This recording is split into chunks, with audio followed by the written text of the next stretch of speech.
আদিপুস্তক চতুর্থ অধ্যায় কইন ও হেবেলের বিবরণ। পরে আদম আপন স্ত্রী হবার পরিচয় লইলে তিনি গর্ভবতী হইয়া কইনকে প্রসব করিয়া কহিলেন, সদাপ্রভুর সহায়তায় আমি নর লাভ করিলাম। পরে তিনি হেবেল নামে তাহার সহোদরকে প্রসব করিলেন। হেবেল মেষ পালক ছিল ও কইন ভূমিকর্ষক ছিল। পরে কালানুক্রমে কইন উপহাত রূপে সদাপ্রভুর উদ্দেশ্যে ভূমিরজাত ফল উৎসর্গ করিল, আর হেবেলও আপন পালের প্রথমজাত কয়েকটি পশু ও তাহাদের মেদ উৎসর্গ করিল। তখন সদাপ্রভু হেবেলকে ও তাহার উপহার গ্রাহ্য করিলেন, কিন্তু কইনকে ও তাহার উপহার গ্রাহ্য করিলেন না। এই নিমিত্ত কইন অতিশয় ক্রুদ্ধ হইল, তাহার মুখ বিষণ্ণ হইল।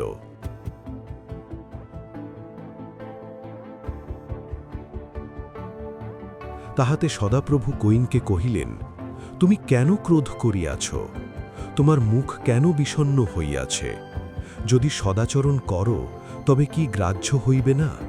আর যদি সদাচরণ না করো তবে পাপ দ্বারে গুড়ি মারিয়া রহিয়াছে, তোমার প্রতি তাহার বাসনা থাকিবে এবং তুমি তাহার উপরে কর্তৃত্ব করিবে। আর কইন আপন ভ্রাতা হেবেলের সহিত কথোপকথন করিল। পরে তাহারা ক্ষেত্রে গেলে কইন আপন ভ্রাতা হেবেলের বিরুদ্ধে উঠিয়া তাহাকে বধ করিল। পরে সদাপ্রভু কইনকে বলিলেন, তোমার ভ্রাতা হেবেল কোথায়? সে উত্তর দিল, আমি জানি না, আমার ভ্রাতার রক্ষক কি আমি? তিনি কহিলেন, তুমি কি করিয়াছ? তোমার ভ্রাতার রক্ত ভূমি হইতে আমার কাছে ক্রন্দন করিতেছে। আর এখন যে ভূমি তোমার হস্ত হইতে তোমার ভ্রাতার রক্ত গ্রহণার্থে আপন মুখ খুলিয়াছে, সেই ভূমিতে তুমি শাপগ্রস্ত হইলে।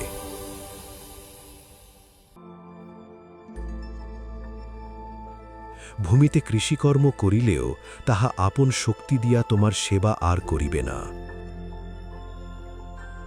তুমি পৃথিবীতে পলাতক ও ভ্রমণকারী হইবে। তাহাতে কইন সদাপ্রভুকে বলিল, আমার অপরাধের ভার অসহ্য। দেখো, অদ্য তুমি ভূতল হইতে আমাকে তাড়াইয়া দিলে, আর তোমার দৃষ্টি হইতে আমি লুক্কায়িত হইব। আমি পৃথিবীতে পলাতক ও ভ্রমণকারী হইব, আর আমাকে যে পাইবে সেই বধ করিবে।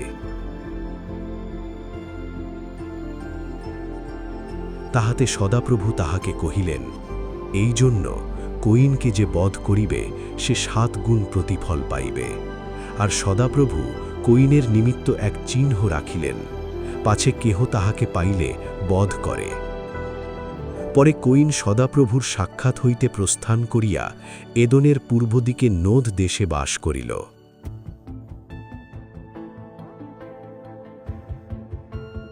আর কইন আপন স্ত্রীর পরিচয় লইলে সে গর্ভবতী হইয়া হনককে প্রসব করিল। আর কইন এক নগর পত্তন করিয়া আপন পুত্রের নামানুসারে তাহার নাম হনক রাখিল।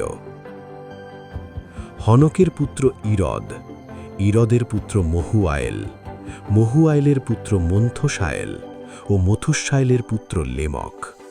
লেমক 2 জন স্ত্রী গ্রহণ করিল, এক স্ত্রীর নাম আদা ও অন্যজনের নাম সিল্লা। আদার গর্ভে জাবল জন্মগ্রহণ করিল। সে তাম্বুবাসী পশুপালকদের আদিপুরুষ ছিল। তাহার ভ্রাতার নাম যুবল। সে বীণা ও বংশীধারী সকলের আদিপুরুষ ছিল। আর সিল্লার গর্ভে তুবল কইন জন্মিল। সে পিত্তলের ও লৌহের নানা প্রকার অস্ত্র গঠন করিত। তুবল কইনের ভগিনীর নাম নয়মা। আর লেমক আপন 2 স্ত্রীকে কহিল, আদা ও সিল্লা, তোমরা আমার কথা শোনো। লেমকের স্ত্রীদ্বয়, আমার বাক্যে কর্ণপাত করো, কারণ আমি আঘাতের পরিশোধে পুরুষকে, প্রহারের পরিশোধে যুবাকে বধ করিয়াছি। যদি কইনের বধের প্রতিফল 7 গুণ হয়, লেমকের বধের প্রতিফল 77 গুণ হইবে। আর আদম পুনর্বার আপন স্ত্রীর পরিচয় লইলে তিনি পুত্র প্রসব করিলেন ও তাহার নাম শেখ রাখিলেন, কেননা তিনি কহিলেন, কইন কর্তৃক হত হেবলের পরিবর্তে ঈশ্বর আমাকে আর এক সন্তান দিলেন। পরে শেখেরও পুত্র জন্মিল, আর তিনি তাহার নাম ইনোশ রাখিলেন। তৎকালে লোকেরা সদাপ্রভুর নামে ডাকিতে আরম্ভ করিল।